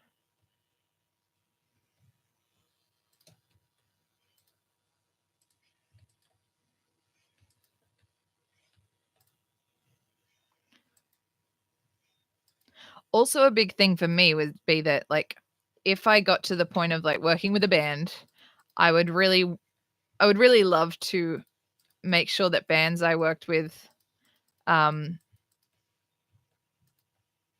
like, had some experience in disability. So not, whether it's physical disability or neurodivergence. I would really appreciate it if I could work with members of a band who have experience in disability, not like partly representation, partly so that they have an understanding of me and where I'm coming from, and members of an audience, and so that I could tell people like, yeah, if a location is good for me, it's going to be good for you, that kind of thing.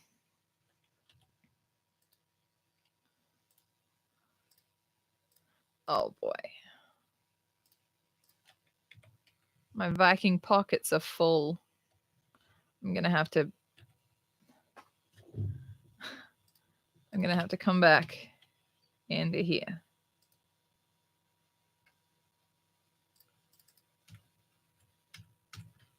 Okay, let's get out, pop things back, and then come back.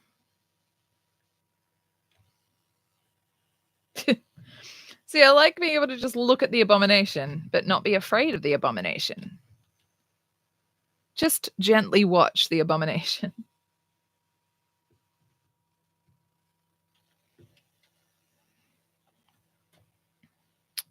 Okay.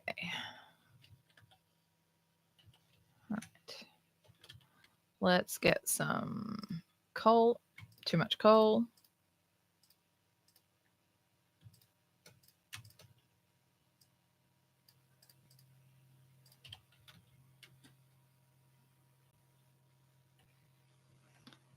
Okay.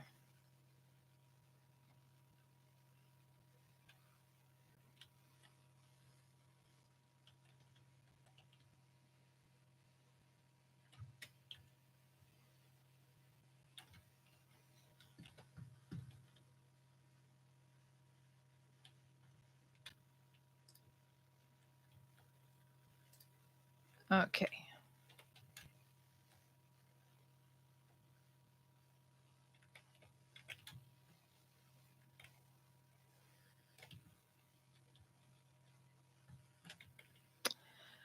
I'll leave the coins here. I don't think I'll need them. Everything else, I will probably just get more of the same so I can leave the slots there. What you want, baby, I got it. What you need, you know I got it. All I'm asking is for a little respect when you come home. Yeah, baby, when you get home.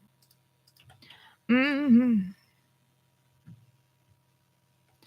I ain't gonna do you wrong. Why you gone? Oh boy, okay. Have a long way to travel before I get to Bone Mass.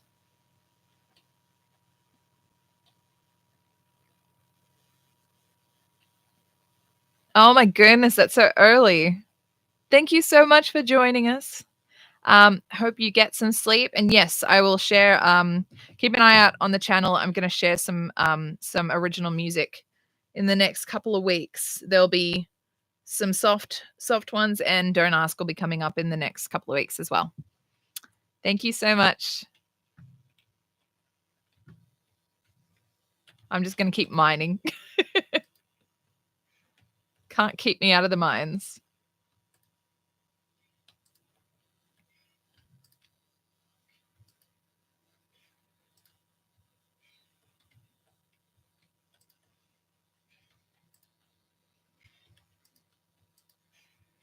Leather scraps? How did I get leather scraps from a muddy scrap pile? Who knows what's in this stuff? So I really should have a torch. Well, oh boy. Oh boy. Through I go. No, that's just a nothing. Okay. Little Viking feet. Okay.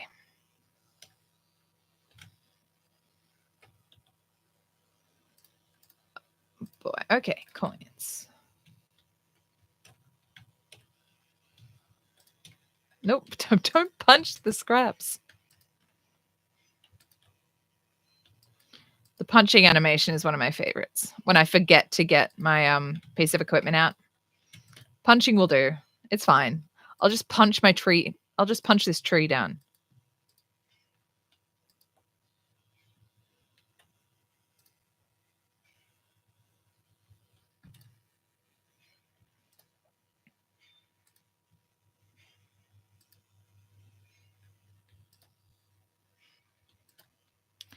I can hear things mumbling. I don't know if they're in the next bit or just in the walls. I think I can get through to the next bit. Yeah, I think they're in the next. They're in the next room. The coal is coming from inside the swamp crypt.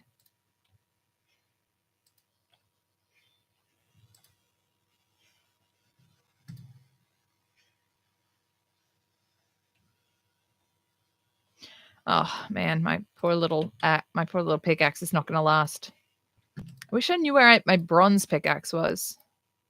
I know I have one. Oh, that's right. I need to save up for my the circlet. Haldor sells a circlet, and it's basically just a mining, like one of those mining headlights.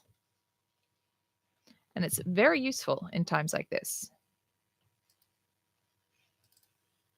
I might see if I have enough cash for him once my pickaxe breaks, which will be very soon. 3, 2, 1. Oh, might have one more in him. Yep, there we go. Okay.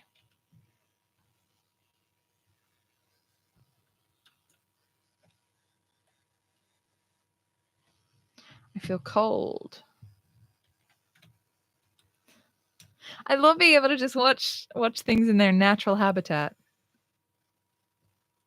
Just watch an abomination. I mean, we should be able to just watch an abomination.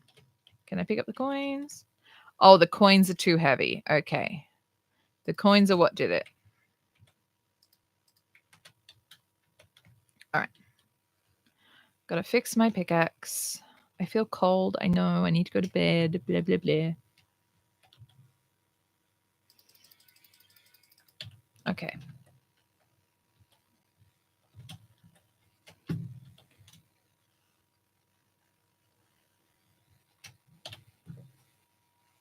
Lullaby for Vikings. Lullaby for Vikings. You fall into the deep well of sleep and dream only of darkness. I should do ASMR Valheim. Let's just cut down this tree. Oh, we have some fine wood. Okay.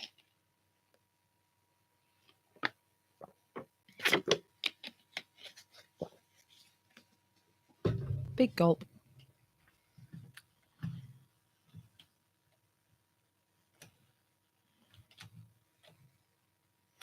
Okay. Put away the what type of wood is it? Ancient bark.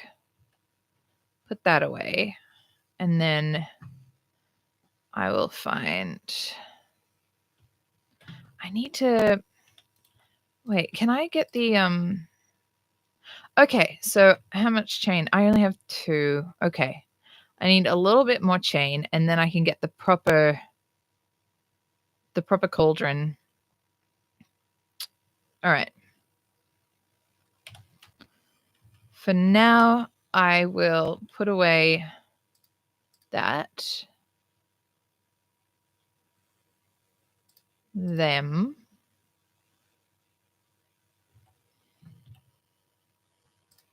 Them. Oh.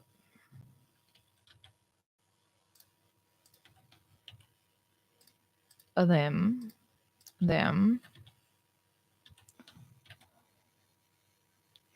Okay, I need to figure out if I need to get enough. How much does that weigh? Yeah, I can keep that in my pockets.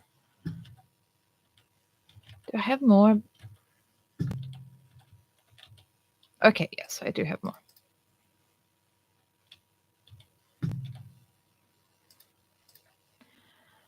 Okay. I have so many feathers.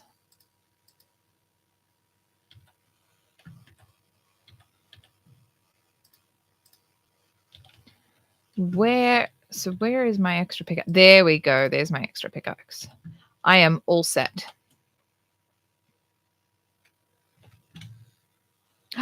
I think I ate all my carrots and didn't plant any. Or did I save some? Please tell me I saved some carrots. Thank goodness. Not enough, but, you know, I'm not a complete failure of a farmer.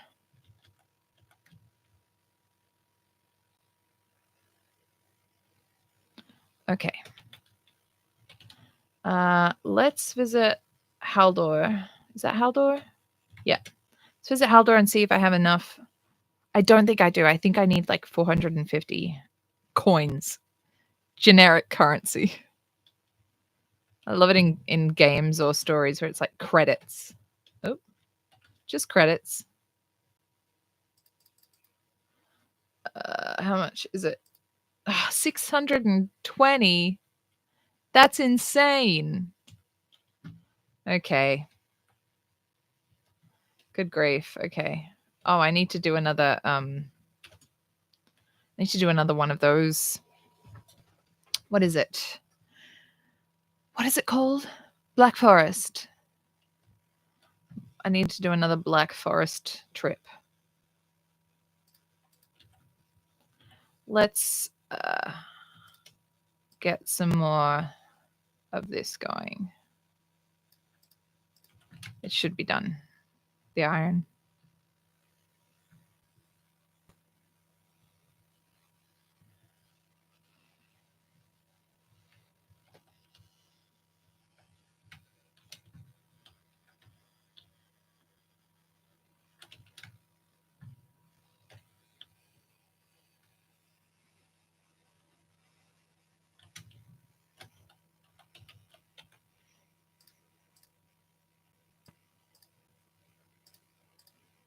Okay. Back in. I'm going to leave the coins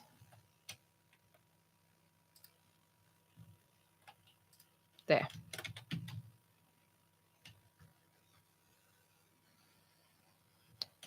Back into the swamp. It's swamp time, baby. Now the swamp shack is a little old place where we can get some iron. Swamp shack, baby. Swamp shack, baby. Swamp shack. That's where it's at. Swamp shack. Is that goods? Those are some goods. I need that damn circlet. Okay. Was I going through there? Nothing else there? No. No. Okay. Ooh, ooh, ooh. I won't leave a single piece of muddy scrap untouched.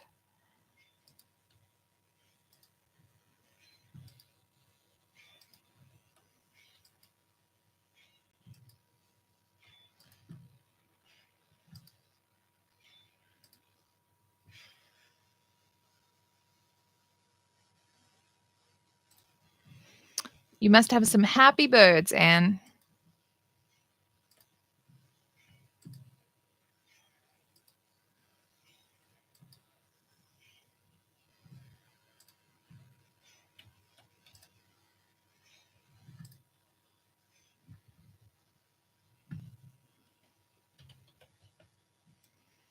Doop, doop, doop, doop, doop. It's my muddy scrap pile now.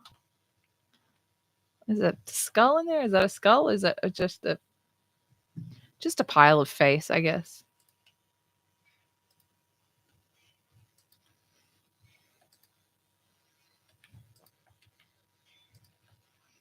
Oh boy, that's a... I think this is the end of the line. Oh. Okay. Do we... Okay. And I think that's it.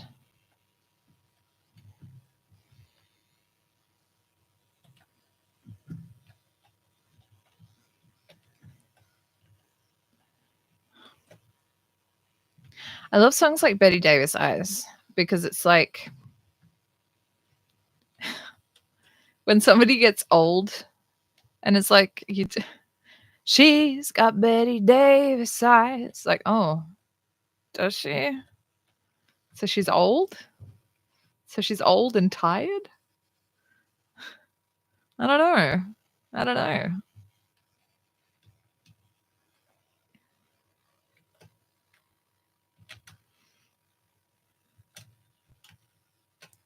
That's interesting. Okay. What do they use? Is it fine wood? Yes, fine wood and iron. I'm going to start getting some chests ready. Need to get my fine wood.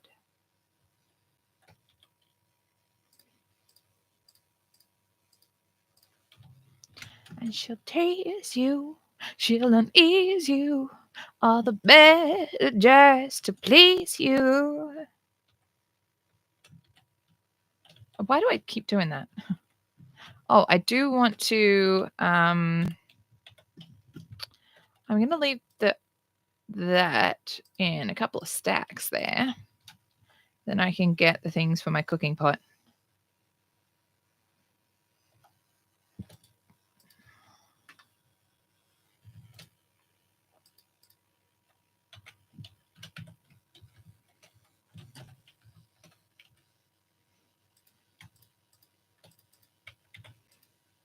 Nope.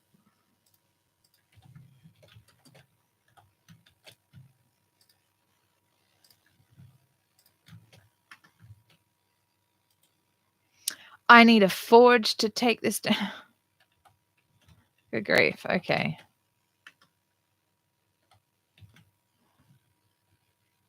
Well, I guess I'm tearing down my forge just so that I can tear down my cooking pot.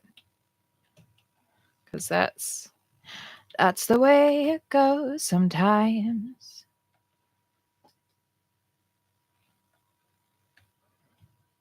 Blue Eyes Crying? I don't think I know that one.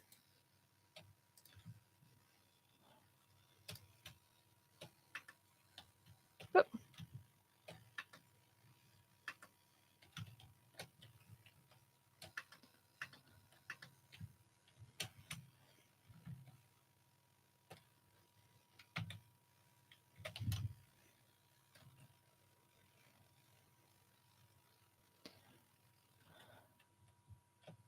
I sing one that's behind Blue Eyes. Come around this way. Okay. Coal.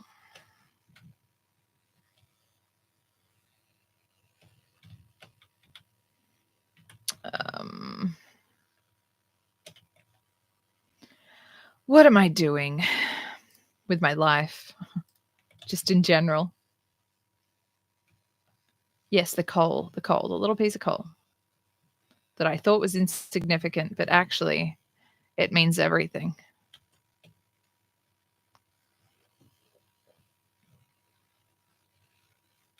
I need more food. There we go.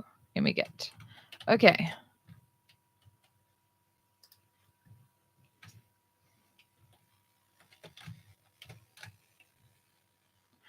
All right. So one of these will be one of these will be for cooking. One of these will be for just hanging around. I think this one will be for cooking because I'll have the farm over there. So I will do cooking pot here.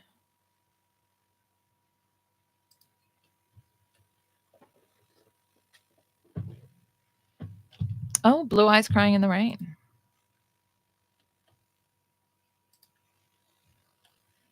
Okay, that's my cooking area.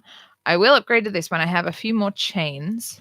But for now, I'm going to make some fine wood chests.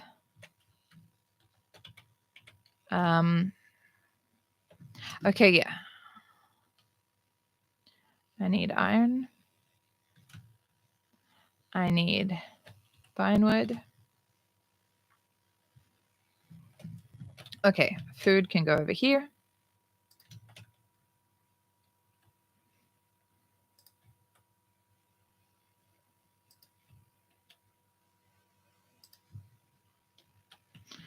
Fine wood already?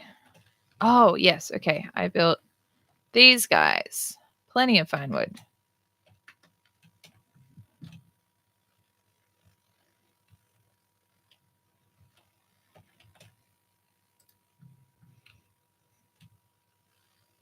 And I'll build more chests. Actually, I'll build some chests in the crafting rooms for supplies.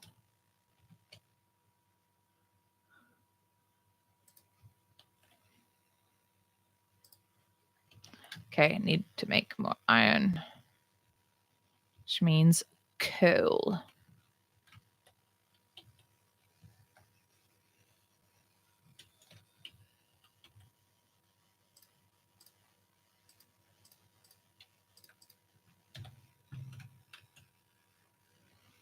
Please you, on needs you, all the just to please you. And cautious, and you know just what I tell you to make you feel.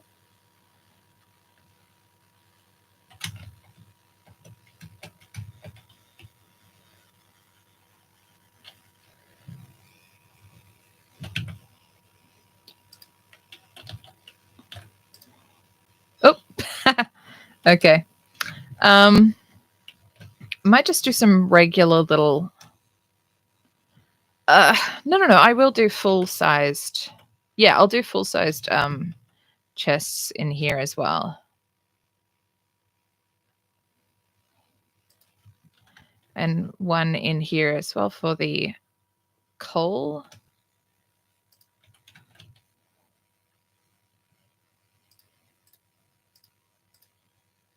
Actually, that might be a little bit overkill for coal.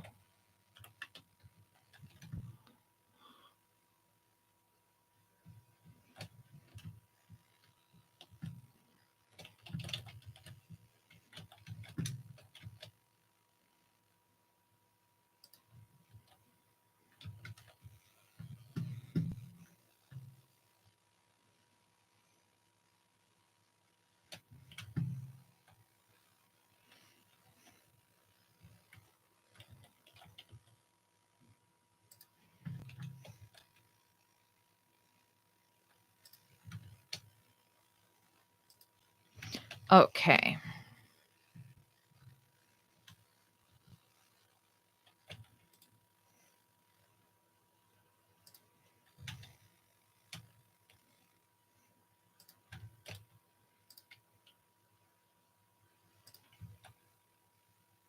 There we go. Nice little spot.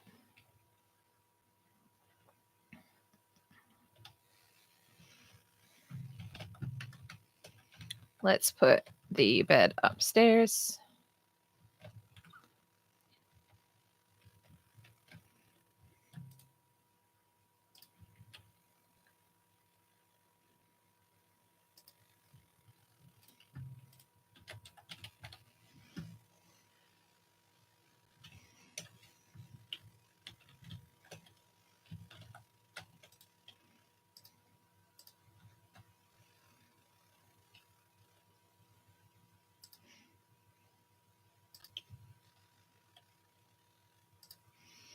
And we neaten things up.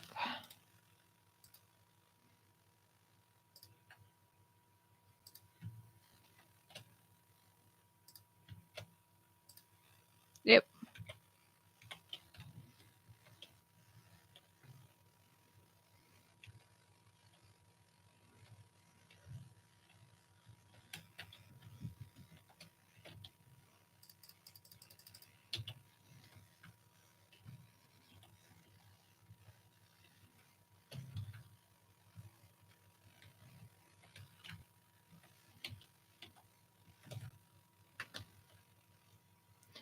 I will jump off soon because it's about 5 o'clock. The dog has not started huffing at me yet, but she probably will. She probably will soon, and I have some more recording to do. But I want to finish doing some tidying. I have made really good progress. This is good. This is good. We're doing good. What kind of progress? Oh my goodness! Have a look. Wow. Have a look. All the exterior and everything is done. I've got my 2 beautiful chimney thingies. This is my bedroom. It's humble, but it's mine. It's just straw and wood. Shut up. That's all I have. Poor person bed. Yes. But I've got this. That's nice. Yes. Yes, it is. And then this will be where my kitchen is. With some I've finally been able to make reinforced chests. I've got my smelter going with a chest for all my things. It can smelt. It can even smelt. And I like coming up here. It's a rainy day, so we'll see what it's like. See, that's Nicholas. Neck. He's a neck. He says it says neck because it's neck for short. That's Nexon and Nicholas. But yeah. Wow. It's really come along.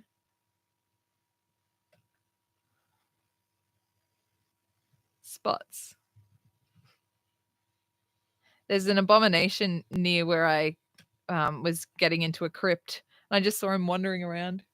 Because it's passive, yeah. Just a big tree, man. So yeah, so I'll probably make another little spot for like mead and stuff, another like mead hut around here on this end. Yeah. Mead hut. And then maybe a brewery. Yeah, brewery essentially, and then maybe a little patio. Yeah. All right. That's it for me. It's been good. We've made a lot of progress. And at some point we can get working on a farm because I need to really need to step up my carrot production. Guys, got to step up the carrot production, and I've got to find onions. The onion is so lovely. The onion. No one knows where the sweet onion grows, but I need to find out. So we're gonna find some onion seeds and figure that out.